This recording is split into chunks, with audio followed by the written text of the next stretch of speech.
नमस्कार मेरे प्रिय मित्रों, यूपी टेट पेपर 2 एसएसटी में सिलेबस में आपका एक टॉपिक है दिल्ली सल्तनत, जिसमें दिल्ली सल्तनत के सभी वंशों से पेपर में आपसे क्वेश्चन पूछे जाते हैं। अगर मैं क्वेश्चन की बात करूं, पेपर में अब तक आपसे 20 से अधिक क्वेश्चन दिल्ली सल्तनत या आपके मुगल साम्राज्य इन टॉपिक से आ चुके हैं।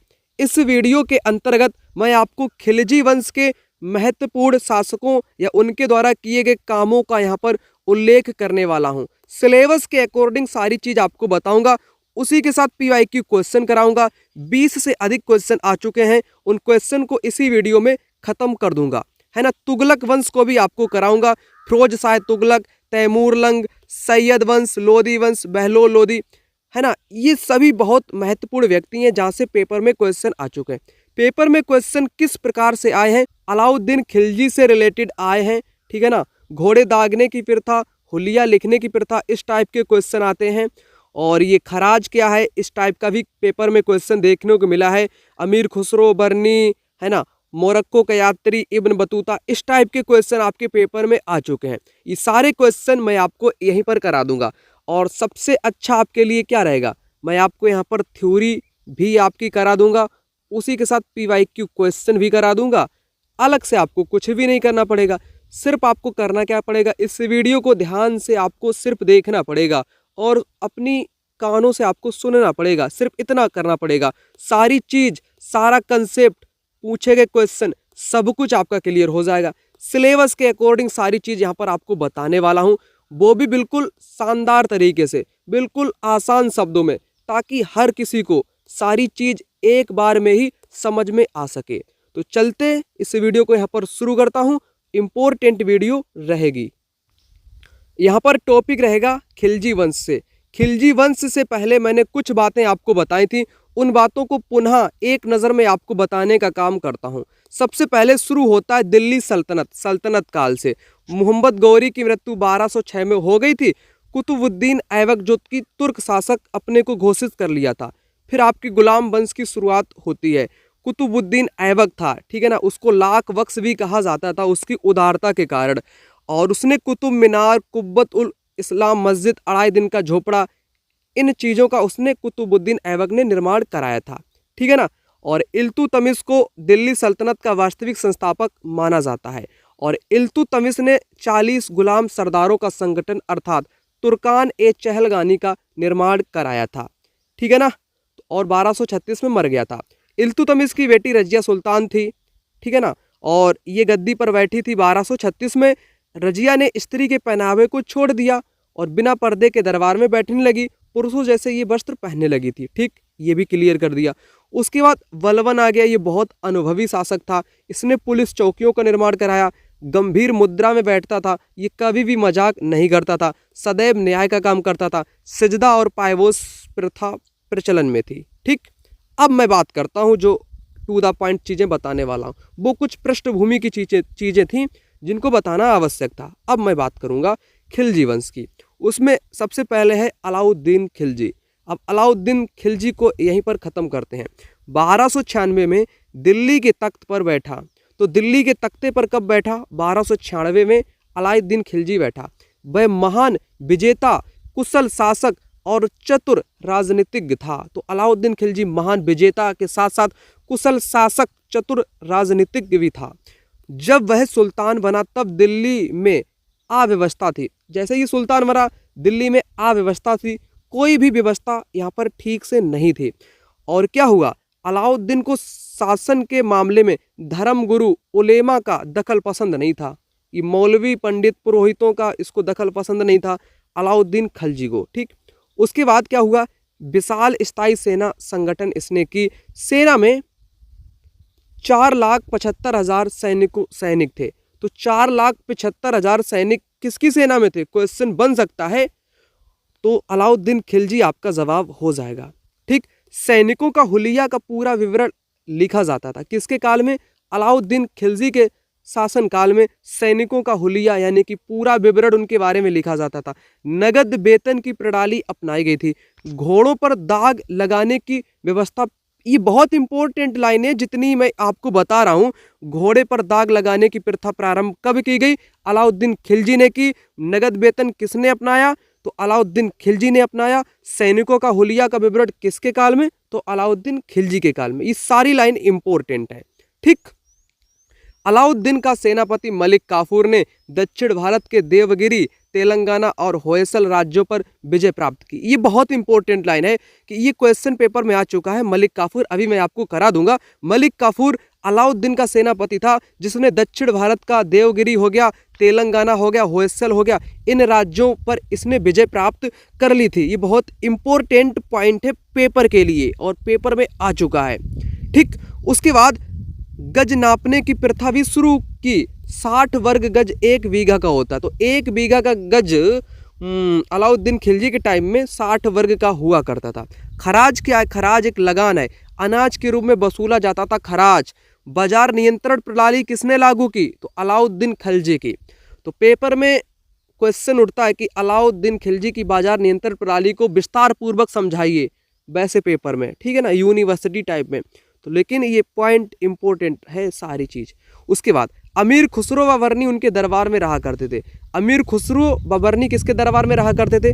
अलाउद्दीन खिलजी के दरबार में रहा करते थे। अलाई दरवाजा किसने बनाया? अलाउद्दीन खिलजी ने। हौज खास किसने बनवाया?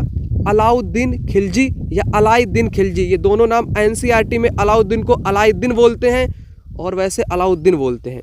हजार खंबा महल किसने बनवाया? अलाउद्दीन खिलजी ने बनवाया। ठीक। अब उसके बाद मोहम्मद तुगलक की एंट्री हो जाती है। अब जितने भी मित्र पहली बार इस वीडियो को देख रहे हैं उनको एक छोटी सी जानकारी बता दूं, ठीक है ना। मेरा नाम है जसकरण, है ना। तो मैं आपको क्या पढ़ाता हूं? एसएसटी पढ़ाता हूं।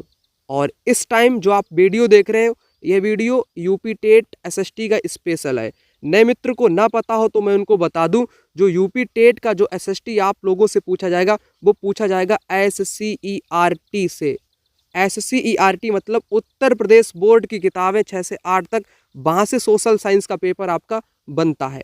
वही कंटेंट मैं आपको बता रहा हूँ। ये नोट्स मैंने आप सभी लोगों के लिए तैयार किए हैं जो आप लोग अपनी आंखों से प्रत्यक्ष स्क्रीन पर देख पा रहे हो। इन नोट्स को अभी आप लोग ले सकते हो। यहाँ पर एक नंबर लिख करके आ रहा होगा, इस नंबर पे कॉल कर लो या व्हाट्सएप पर मैसेज कर लो, मैं खुद आपसे बात कर लूँगा, आपको नोट्स प्रोवाइड करा दूंगा। और इन नोट्स का प्राइस 299 रुपये है। जी हाँ, 299 रुपये इन नोट्स का यूपी टेट एसएसटी नोट्स का प्राइस है। जिन भी मित्रों को सीटेट का भी इसी के साथ नोट्स चाहिए तो 399 रुपये में आपको सीटेट का भी नोट्स कंप्लीट मिल जाएगा। अब मैं एक बात बता दूं आपको, जो एसएसटी आपसे आएगी वो 60 नंबर की आपसे पूछी जाएगी, जिसमें history, geography, polity, agriculture, home science, खेल, स्वास्थ्य, म्यूजिक, इन सभी को मिलाकर के 60 नंबर का आएगा। वो सब कुछ नोट्स मैं प्रोवाइड आपको कर दूंगा ताकि अलग से आपको कुछ भी ना करना पड़ेगा। क्योंकि इस वीडियो को देखने वाले 2 प्रकार के लोग होंगे। एक तो स्टूडेंट होंगे जो जॉब लेना चाहते हैं, जो तैयारी कर रहे हैं, उनको एक सीट पक्की करनी है किसी भी तरह, तो बिल्कुल मैं आप लोगों के लिए ही हूँ। और कई लोग ऐसे सरकारी टीचर, मास्टर लोग हमारी वीडियो देखते हैं, उनको स्टेट को निकालना है ना, तो वो भी ले सकते हो। दोनों के लिए बहुत उपयोगी है, इसलिए मैंने ये बात आपको बता दी। ठीक। यूपी टेट हो सकता है आपका ये जुलाई में आपका एग्ज़ाम है, सब कुछ हो रहा है, इसके बाद पता नहीं एग्ज़ाम हो या ना हो, इसकी कोई गारंटी नहीं। इस एग्ज़ाम को बिल्कुल क्लियर आपको करना है, हर हालत में क्लियर कर ही देना है, ठीक है ना। तो मैंने क्या बताया? अलाउद्दीन खिलजी के बारे में बताया। अब मैं इससे रिलेटेड क्वेश्चन कराता हूँ। नोट्स में क्या है, पॉइंटों को हाईलाइट किया गया है, सारी चीज़ आपके सामने है, आप लोग यहाँ पर देख पा रहे होगे। ठीक। अब मैं आपको क्वेश्चन कराता हूँ। पहला क्वेश्चन आपकी स्क्रीन पर, अलाउद्दीन खिलजी दिल्ली के तख्त पर किस वर्ष बैठा था? बताओ, ये किस वर्ष बैठा था? 1296 में यह दिल्ली के तख्त या गद्दी पर बैठा था, बता दिया मैंने आपको। उसके बाद अगला क्वेश्चन यहाँ पर कहता है आपसे, किस सुल्तान ने शासन में उलेमाओं या धर्म गुरुओं के दखल को पूरी तरह नकार दिया था? तो अलाउद्दीन खिलजी, ठीक है ना, अलाउद्दीन खिलजी यहाँ पर करेक्ट जवाब आपका हो जाएगा, क्योंकि मैंने उसी के बारे में अभी तक आपको बताया है। घोड़े दागने की प्रथा और सैनिकों का हुलिया लिखने की व्यवस्था किसने शुरू की? शेरशाह सूरी ने, अलाउद्दीन खिलजी ने, मोहम्मद बिन तुगलक ने या बलबन ने? तो क्या मैंने बताया? अलाउद्दीन खिलजी ने घोड़े को दागने की प्रथा या सैनिकों का हुलिया लिखने की प्रथा शुरू की। उसके बाद एक बहुत महत्वपूर्ण बिंदु था, अलाउद्दीन खिलजी का वह सेनापति कौन था जिसने दक्षिण भारत, देवगिरी, तेलंगाना आदि पर विजय प्राप्त की।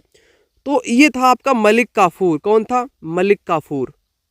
मलिक काफूर, ठीक। उसके बाद अगला यहाँ पर देखो आप लोग, अलाउद्दीन खिलजी के शासनकाल में खराज क्या था। खराज क्या था दोस्तों? ये अनाज के रूप में वसूला जाने वाला लगान या कर था, अनाज के रूप में, ठीक है ना, खराज, जिसको खराज बोलते हैं, करेक्ट। उसके बाद अगला यहाँ पर कहता है, अमीर खुसरो और बर्नी जैसे विद्वान किस सुल्तान के दरबार में रहा करते थे।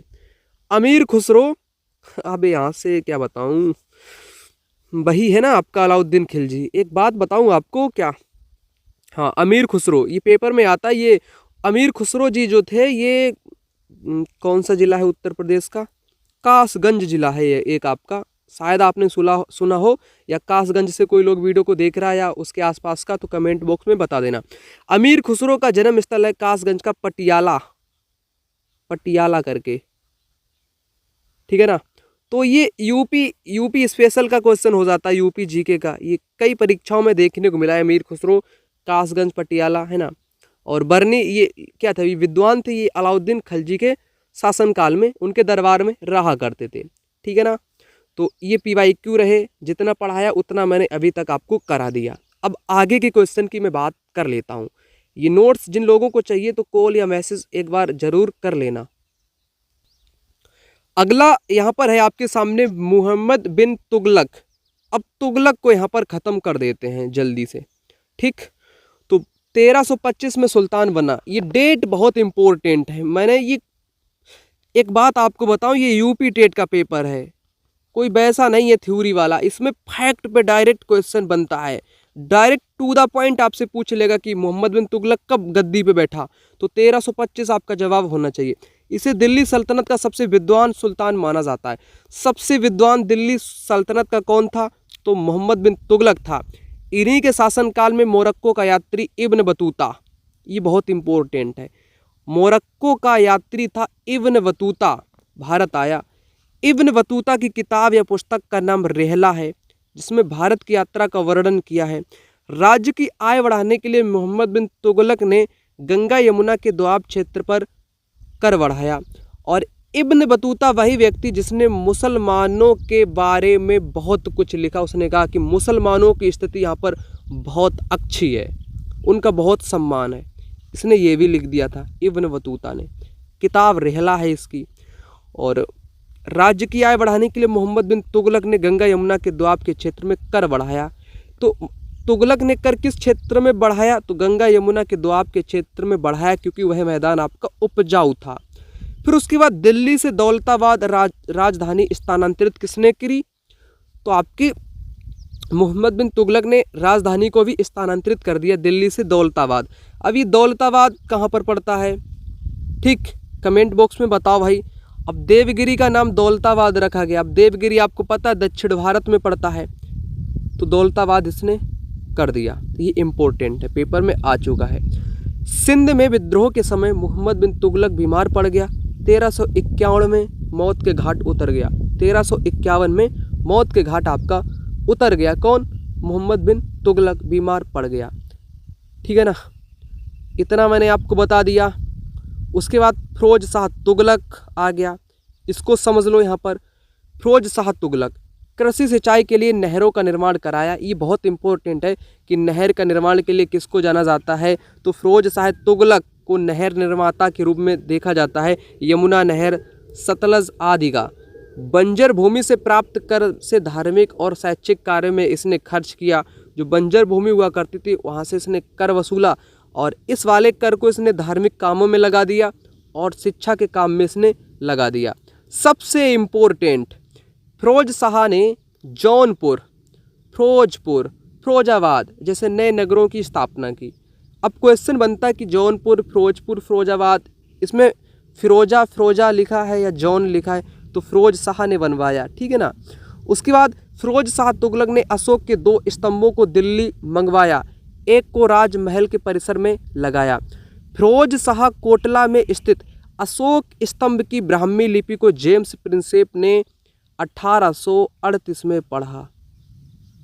क्या 1838 में पढ़ा? नहीं, इसने ब्राह्मी लिपि को पढ़ा था 1838 में। अभी ये नहीं पता कि इसने अशोक के स्तंभ को ही पढ़ा, लेकिन सबसे पहले ब्राह्मी लिपि को जेम्स प्रिंसेप ने 1838 में पढ़ा।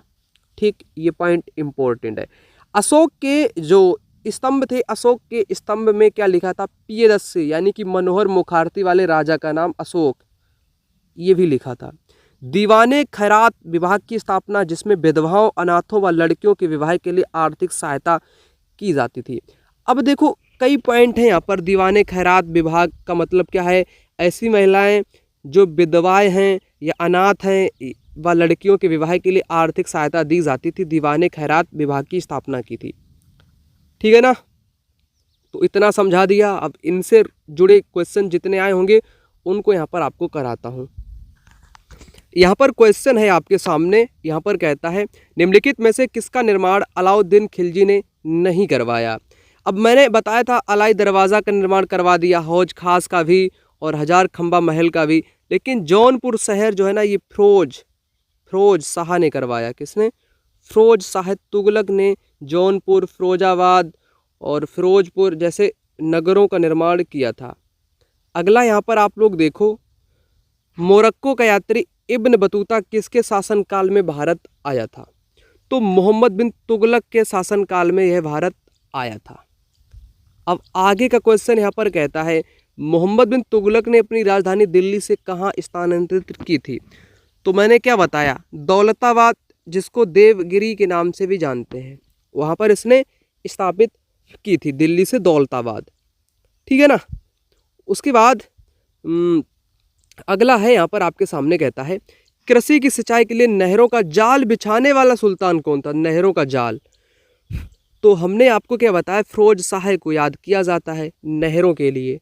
ठीक है ना, ये बात करेक्ट है आपकी पहले विकल्प की। उसके बाद अगला यहाँ पर कहता है फिरोज शाह तुगलक द्वारा स्थापित दीवाने खैरात विभाग का मुख्य उद्देश्य क्या था? तो विधवाओं, अनाथों और लड़कियों के विवाह के लिए आर्थिक सहायता देना। आर्थिक सहायता देना, ये बहुत इंपॉर्टेंट है, इसको इंपॉर्टेंट कर लेना। ठीक है ना। आपकी थ्योरी भी लगे हाथ कंप्लीट हो रही है, क्वेश्चन भी हो रहे हैं, रिवीजन देखो, theory complete, question complete, revision complete, तीन चीज़ें एक साथ कंप्लीट हो रही हैं। ठीक है ना। कोई दिक्कत आपको नहीं करनी है। जब तक मैं हूँ रहूँगा, तब तक कुछ नहीं आपको करना है। अशोक के 2 स्तंभों को दिल्ली लाकर किसने स्थापित करवाया था? तो बताओ। अशोक के जो स्तंभ थे मैंने आपको बताया है 1838 में जेम्स प्रिंसेप ने इसको सबसे पहले पढ़ा, जो कि ब्राह्मी लिपि में था। इसको फिरोज शाह तुगलक लेकर के आया था, फिरोज शाह, कोटला, दिल्ली। ठीक, करेक्ट हो जाएगा भी विकल्प आपका इस क्वेश्चन का, है ना। उसके बाद अगला आपके सामने यहाँ पर कहता है फिरोज शाह तुगलक किन नए नगरों की स्थापना की? तो इसने जौनपुर, फिरोजपुर, फिरोजाबाद, ये नगरों के निर्माण की। ए और बी दोनों इस क्वेश्चन में राइट जवाब आपके हो जाएंगे। ठीक है ना। उसके बाद अगला क्वेश्चन यहाँ पर आपका कहता है इब्न बतूता की प्रसिद्ध पुस्तक का नाम क्या है, जिसमें भारत का वर्णन है? तो मैंने आपको बताया रेहला इसकी किताब का नाम है, इब्न बतूता। अब इब्न बतूता कौन है? मोरक्को का यात्री है भाई। कहाँ का यात्री है? मोरक्को का यात्री है। अब किसके शासनकाल में आया? तुगलक, मोहम्मद बिन तुगलक के शासनकाल में है भारत आया। सारी चीज़ क्लियर हमने यहाँ पर आपकी कर दी, जितना पढ़ाया उतना अभी तक मैंने कराया। अब आगे के पॉइंट की मैं आपसे बात कर लेता हूँ। ठीक है ना। और ठीक, यहाँ पर अब बात कर लेते हैं तैमूर लंग के बारे में। ये तैमूर लंग कौन है भाई? 1398 में उत्तर भारत पर मध्य एशिया की सेनाओं का आक्रमण हुआ। तुर्क सरदार तैमूर को तैमूर लंग भी कहा जाता है। ये तैमूर लंग, इसको यार हिंसक कह लो सबसे बढ़िया है। इसने इतने नरसंहार करे कि भाई कहना ही कहना क्या। तैमूर लंग हो गया 1398 में उत्तर भारत सेनाओं पर आक्रमण करने लगा। तुर्क सरदार तैमूर को तैमूर लंग बोला जाने लगा। उसके आक्रमण का उद्देश्य था भाई लूट मचाओ। इसने नगर लूट लिए, हत्याएं की, वापस ये समरकंद जाते समय खिज्र खान को पंजाब का गवर्नर नियुक्त कर दिया। तब जब ये लौट रहा था तैमूर लंग, तो उसने समरकंद जाते टाइम खिज्र खान को पंजाब दे दिया, वहाँ का गवर्नर इसको नियुक्त कर दिया खिज्र खान को। ठीक, अब सैयद वंश क्या है भाई? खिज्र खान ने सैयद वंश की नींव डाली। खिज्र खान ने सुल्तान की उपाधि न धारण कर रैयत आला की उपाधि धारण की। अभी ये क्वेश्चन आया है पेपर में, रैयत आला की उपाधि धारण किसने की? तो भाई ये खिज्र खान। अब खिज्र खान को गवर्नर किसने बना दिया? तैमूर लंग ने बना दिया था पंजाब का। ठीक, अगला क्या कहता है? लोधी वंश। दिल्ली सल्तनत का अंतिम राजवंश था लोधी वंश, अंतिम था। 1451 में दिल्ली के अमीरों ने सरहिंद के सूबेदार बहलोल लोधी को आमंत्रित कर सिंहासन पर बैठा दिया। लोधी वंश, ठीक है ना। लोधी शासक तुर्क ना होकर अफगान थे। ये बहुत इंपॉर्टेंट लाइन है भाई, इसीलिए हमने हाईलाइट इसको कर रखा है। तुर्क जो थे ना, तुर्क, लोधी शासक तुर्क ना होकर अफगान थे। तो लोधी कौन थे? अफगान थे। लोधी कौन थे? अफगान थे। लोधी कौन थे? अफगान थे। क्लियर। बहलोल लोधी दिल्ली सल्तनत को संगठित करने का प्रयास उसने जौनपुर प्रयास किया। किसने? बहलोल लोधी ने दिल्ली सल्तनत को संगठन करने का प्रयास किया, संगठित। उसने जौनपुर पर आक्रमण कर सरकी शासकों को हराया।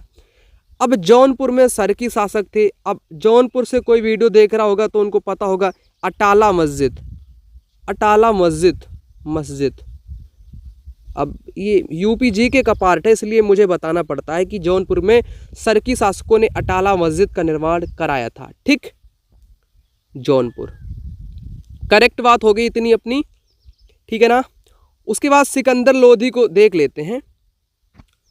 इसने अपनी राजधानी 1504 में दिल्ली से हटाकर आगरा में स्थापित की। 1504 में दिल्ली से हटाकर या स्थानांतरित आगरा में किसने कर ली? तो सिकंदर लोधी ने कर ली। सिकंदर महान अलग है, सिकंदर लोधी अलग है।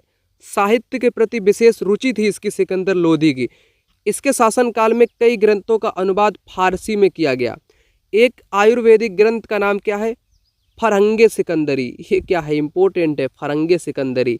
आयुर्वेद ग्रंथ है फरंगे सिकंदरी। सिकंदर लोधी स्वयं भी गुलरुखी उपनाम से कविता लिखा करता था। अब ये पेपर में कई बार देखने को मिला है, गुलरुखी उपनाम से कौन कविता लिखा करता था? सिकंदर लोधी लिखा करता था। नाप के लिए गज ए सिकंदरी चलाया, जो 30 इंच का होता है। 30 इंच का गज ए सिकंदरी होता है। ठीक, सारी चीज़ मैंने यहाँ पर क्लियर कर दी, बार बार चीज़ों को रिपीट अगेन करके। अब नोट्स तो आप लोग ये ले ही लेना जो मैं आपको यहाँ पर बता रहा हूँ, ताकि आप लोगों को फ़ायदा मिल सके। अब ये नोट्स जो है ना, इनको आप मात्र 3 से 4 दिन के भीतर, 3 से 4 दिन के भीतर का मतलब 4 घंटे में पूरा पढ़ा जा सकता है इसको, नोट्स को, क्योंकि टू द पॉइंट फैक्ट पर आधारित सारी चीज़ हमने नोट डाउन कर ली हैं, ताकि कोई किताब आपको ना पढ़ना पड़े, सिर्फ इसी को पढ़ के आपका काम चल जाए। अब मैं क्वेश्चन की बात करता हूँ, ठीक है ना। जितना कराया उतना क्वेश्चन ढूंढ के आपको करा देता हूँ अभी तुरंत। यहाँ पर क्वेश्चन कहता है, तैमूर लंग ने पंजाब का गवर्नर किसे नियुक्त किया जिसने बाद में सैयद वंश की नींव डाली? क्या था बताओ? खिज्र खान था आपका, जिसने सैयद वंश की नींव डाली, और तैमूर लंग ने पंजाब का गवर्नर इसे ही नियुक्त कर दिया था, है ना। बताओ मलिक काफूर कौन था? मलिक काफूर ने दक्षिण भारत देवगिरी वारंगल क्षेत्र को जीत लिया था। अलाउद्दीन खिलजी का सेनापति था। ठीक, बता दिया हूँ ये सारी चीज़ आपको, एक एक चीज़। खिज्र खान ने सुल्तान की उपाधि धारण ना करके कौन सी उपाधि धारण की? सुल्तान आजम, जिल इलाही, रैयत आला, खलीफा। तो हमने क्या बताया आपको? रैयत आला की उपाधि इसने धारण करी। ठीक, पता चले आप लोग पेपर में जिल इलाही ठोंक दो, 1 नंबर माइनस में चला जाए। तो रैयत आला, बार बार चीज़ों को बता रहा हूँ ताकि आपका रिवीजन होता हुआ चले। दिल्ली सल्तनत का अंतिम राजवंश कौन था? कौन था? लोधी वंश था ना, लोधी था। लोधी वंश के शासक मूलतः कहाँ के निवासी थे? हम बता दिए आपको कि लोधी वंश, ये जो लोधी थे ना, ये तुर्क नहीं थे, ये तुर्क नहीं थे, तुर्क डज नॉट तुर्क, ये थे अफगानी। कौन थे? अफगानी। ये साफ लाइन लिखी थी, हाईलाइट भी हमने की थी। तो अफगान यहाँ पर करेक्ट आंसर हो जाएगा, सी विकल्प इस क्वेश्चन का।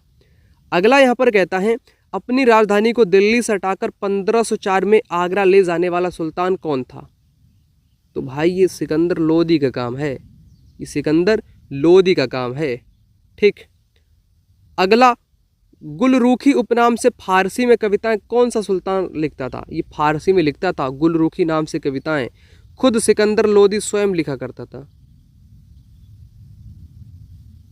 अगला यहाँ पर है सिकंदर लोदी द्वारा माप के लिए चलाया गया पैमाना गज ए सिकंदरी कितने इंच का होता था? 30 इंच का होता था ना, 30 इंच इस क्वेश्चन का राइट आंसर हो जाएगा। जितना मैंने कराया थ्योरी, पीवाईक्यू, रिवीजन सब कुछ मैंने क्लियर करा दिया, कहने को नहीं बचा कि मैंने कुछ नहीं कराया। ठीक। अब आपका काम बनता है, वीडियो को पहली बार देखा हो तो वीडियो को लाइक तो आपको कर ही देना है, चैनल को सब्सक्राइब भी, सदस्यता इसकी ले लेनी है, सब्सक्राइब भी आपको कर देना है। और ये नंबर आपके सामने यहाँ पर लिखा होगा 9696400597। इस नंबर को आप अपने मोबाइल फ़ोन में सेव कर लो, कमेंट, ठीक है ना, सेव कर लेना। नोट्स इसी नंबर से आपको तुरंत दे दिया जाएगा, है ना। और आप हमसे बात भी कर सकते हैं, ऐसी कोई बात नहीं है। और कमेंट बॉक्स में कमेंट कर देना ये वीडियो आपको कैसा लगा, ठीक है ना। अपनी राय अवश्य व्यक्त कर दिया करें कमेंट बॉक्स में। मैं मिलता हूँ अगली वीडियो में, तब तक के लिए मस्ती के साथ आप पढ़ाई करिएगा, कोई टेंशन, कोई स्ट्रेस के साथ मत करिएगा। ठीक। जितना पढ़ सको उतना पढ़ो, बोझ रूपी पढ़ाई मत करो, बोझ के साथ पढ़ाई मत करो। जितना हो सके उतना पूरा 100% अपनी तरफ का पूरा लगा दो। ठीक। नींद आए तो सो लो, नींद आए तो सो लो, पढ़ाई करनी है तो सिर्फ पढ़ाई करो। कहने का मतलब है किसी काम को करो तो पूर्णता के साथ करो, अपना पूरा 100% उसी को दे दो, उस हिसाब से करो, चाहे उसके लिए कुछ भी कीमत आपको चुकानी पड़े। ठीक है ना। तो मैं मिलूंगा अगली वीडियो में, तब तक के लिए जय हिंद, वंदे मातरम।